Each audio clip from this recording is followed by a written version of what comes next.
Berbisnis dan berwisata pastinya memerlukan alat transportasi untuk berkembang. Dan ketika dipajaki dengan PCR, mendadak ekstra uang keluar harus dikeluarkan untuk mereka yang melakukan wisata atau melakukan perjalanan bisnis. Hal ini membuat banyak orang jadi malas berpergian dan membuat wisata serta berkembangnya bisnis di banyak daerah menurun tajam. Maka orang mulai melirik dan mencurigai bahwa kebijakan PCR sebagai akal-akalan mencari cuan telah dilakukan oleh pejabat dan pebisnis berkolaborasi bersama membuat kebijakan untuk ngerjain rakyat demi untung cuan yang besar. Kemudian keputusannya pun dilanjutkan dengan terus mempertahankan level PPKM di atas 2 sehingga semua moda transportasi akan di-PCR-kan. Mantap sekali dah kebijakannya. Cantik. Dibungkus fakta-fakta mengerikan akan ada gelombang ketiga, masih rawan karena rakyat belum vaksin semua, dan info lain sebagainya yang membuat PPKM siaga merah. Awalnya PCR buat mereka yang merasakan ada masalah kesehatan untuk dites. Sekarang semua orang yang sehat dicarikan cara agar dites PCR. Kalau perlu,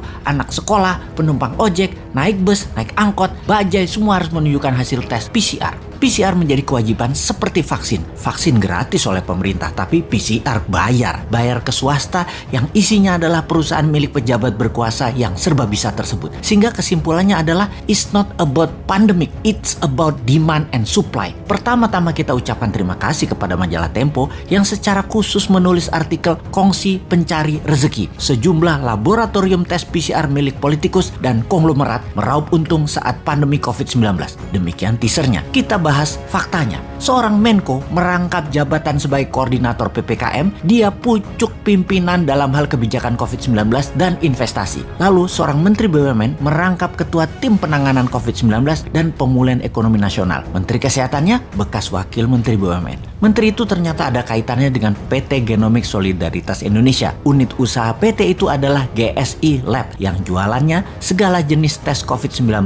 PCR swab, same days, swab antigen, PCR kumur, dan lain sebagainya. Dalam situs resminya, GSI Lab mengklaim memiliki 1.000 lebih klien korporat, melaksanakan 700.000 lebih tes, menyalurkan 5.000 tes gratis, dan donasi total 4,4 miliar. Poin penting, dia yang membuat kebijakan sebagai pemerintah, dia juga yang jualan barangnya. Kita bedah lebih dalam, siapa pemilik PT Genomic Solidaritas Indonesia yang dibuat April 2020, sebulan setelah kasus COVID-19 pertama di Indonesia. Komposisi pemegang sahamnya adalah Yayasan Indika untuk Indonesia, Yayasan Adaro Bangun Negeri, Yayasan North Star Bakti Persada, PT Toba Bumi Energi, PT Toba Sejahtera, PT Kartika Bina Medika Tama. PT Toba Bumi Energi dan PT Toba Sejahtera adalah entitas anak PT TBS Energi Utama Tbk atau Toba. Opung pernah mengakui katanya dia memiliki sedikit saham di situ. Pastinya dia adalah pendiri grup tersebut. Kita tidak usah merinci lebih dalam lagi dari nama-nama tersebut siapa saja mereka. Silahkan cari sendiri siapa pemiliknya. Toh nama-nama itu adalah nama-nama terkenal semua.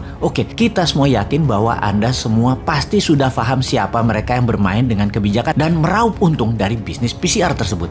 Itu semua jelas bisnis. Badan hukumnya saja PT. Tujuan PT adalah satu, yaitu laba. Ingat, bukan masalah orang dilarang berbisnis, tapi lihat dulu posisi siapa yang berbisnis. Sangat tidak bermoral menjadikan jabatan publik sebagai pintu masuk untuk berbisnis, memanfaatkan masa pandemi yang menyusahkan rakyat untuk menumpuk cuan. Di sisi lain, masyarakat berusaha dijejali dengan segudang prestasi seperti Indonesia menjadi pemimpin G20 atau prestasi apapun juga agar informasi benar yang memanfaatkan jabatan dan peraturan yang memaksa rakyat jadi pasar tidak ada yang peduli dan dianggap salah. Kita kembali ke intinya. Bisnis tes PCR ini adalah skandal di pemerintahan saat ini yang sangat memalukan. Sayangnya, menyeret hal ini untuk menjadi perkara hukum sepanjang pemimpin tertingginya masih polos seperti saat ini sangatlah sulit. Jadi, ya mari kita berpikir bagaimana caranya agar kekuatan moral masyarakat tersadarkan. Bukan menganggap informasi seperti ini adalah nyinyir anti pemimpin yang sangat baik dan berprestasi tadi. Bukan, tetapi masyarakat harus sadar dan membangun kekuatan bagaimana membendung kuasa-kuasa jahat yang selalu berhasil